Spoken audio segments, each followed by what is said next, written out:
Recently, I visited one of the most aesthetic cafe at Mohammedpur called Tithidor. মোহাম্মদপুরের এই তিথিডোর এমন একটা cafe যেখানে আপনার পছন্দের খাবারের পাশাপাশি মনের অব্যক্ত কথাগুলো এখানকার দেয়ালে লিখে যেতে পারবেন। Tithidore বাঙালিয়ানা themed cafe. এখানে বিভিন্ন প্রকার বাঙালি খাবারের পাশাপাশি হায়দ্রাবাদি বিরিয়ানি এবং সিন্ধি বিরিয়ানিও পেয়ে যাবেন। বসন্ত এসে গেছে, থাকতো ভুবনের ধুলি মাখা চরণে, মাথা নত করে রব।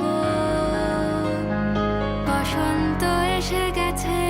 এই ক্যাফেতে প্রবেশের পরই আপনি একটু নস্টালজিক হয়ে যাবেন। প্রবেশের পর আপনাকে ওয়েলকাম ড্রিঙ্কসের পাশাপাশি ছোটবেলার পছন্দের সেই কটকটি দিয়ে আপনাকে স্বাগত জানাবে। ওদের ইন্টেরিয়রটা আপনাকে কলকাতার একটা ভাইব দিবে। তাছাড়া যারা বই পড়তে ভালোবাসেন এবং একান্তে কিছুটা সময় কাটাতে ভালোবাসেন সেই সব মানুষদের জন্য Tithidor is a perfect place. ঝরঝরে বাসমতি চালের সিন্ধি চিকেন বিরিয়ানি আর হায়দ্রাবাদি মাটন বিরিয়ানি, এই দুইটা আইটেম তারা রিসেন্টলি তাদের মেনুতে অ্যাড করছে। Trust me, you just fall in love in this two item. Hyderabadi mutton বিরিয়ানিতে আপনি পেয়ে যাবেন 2 পিস মাটন, 2 থেকে 3 পিস আলু এবং 1 পিস জালি কাবাব। আর সিন্ধি চিকেন বিরিয়ানিতে পাবেন 1 পিস চিকেন এন্ড 2 থেকে 3 পিস আলু। এছাড়াও তাদের রেগুলার মেনু থেকে আমি নিয়েছিলাম বিফ থালি, যেখানে কালাবোনা, লালবোনা, বিভিন্ন প্রকার ভর্তা সহ 7 থেকে 8 ধরনের আইটেম পেয়ে যাবেন। এছাড়াও তাদের মেনু থেকে আরো 2টা আইটেম নিয়েছিলাম। আমার কাছে পার্সোনালি প্রত্যেকটা আইটেম খুবই ভালো লাগছে। এখানকার প্রত্যেকটা আইটেমের টেস্ট, কোয়ান্টিটি, প্রাইস অনুযায়ী একদম পারফেক্ট। সো আপনি যদি আপনার প্রিয় মানুষের সাথে এরকম একটা অ্যাস্থেটিক প্লেসে বসে একান্তে কিছুক্ষণ সময় কাটাতে চান এবং মজার কিছু খাবার উপভোগ করতে চান, তাহলে তিথিডোর must recommended for you. So guys, আজকের ভিডিওটা এই পর্যন্তই। দেখা হচ্ছে অন্য কোনো ভিডিওতে। সে পর্যন্ত ভালো থাকেন, সুস্থ থাকেন। আল্লাহ হাফেজ।